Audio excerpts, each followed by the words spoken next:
নীরেন্দ্রনাথ চক্রবর্তীর শতবর্ষ আমরা সবেই পেরিয়ে এসেছি, তাই তাকে শ্রদ্ধার্ঘ্য জানিয়ে আমার শেষ নিবেদন বাতাসী।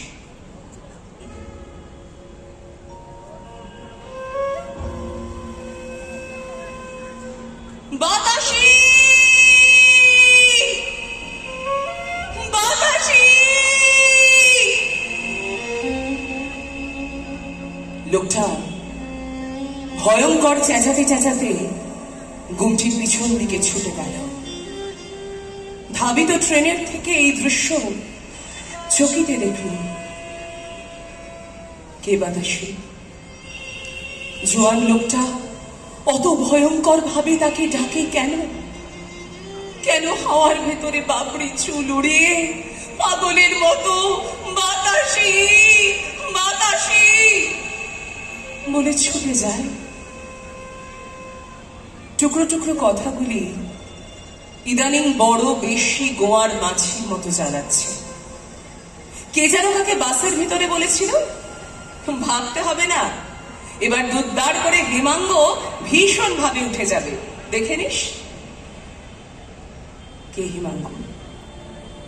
কে জানে এখন সত্যি সে দুধদাড় করে কোথাও উঠে যাচ্ছে কিনা।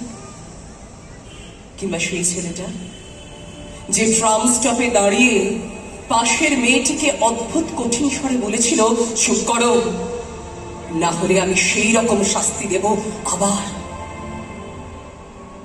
কে জানে সেই রকম মানে কি রকম? আমি ভেবে যাচ্ছি, ক্রমাগত ভেবে যাচ্ছি, তবু গল্পের সবটা যেন নাগালে পাচ্ছি না। গল্পের সবটা আমি নাগালে পাবো না, শুধু শুনে যাব। শুধু এখানে ওখানে, জলারণ্যে, হাটের ভিতরে, হাটে মাঠে অথবা ফুটপাতে কিংবা ট্রেনের জানলায় টুকরো টুকরো কথা শুনব, শুধু শুনে যাব। আর হঠাৎ কখনো কোনো ভুতুড়ে দুপুরে কানে বাজবে, বাতাসী, বাতাসী।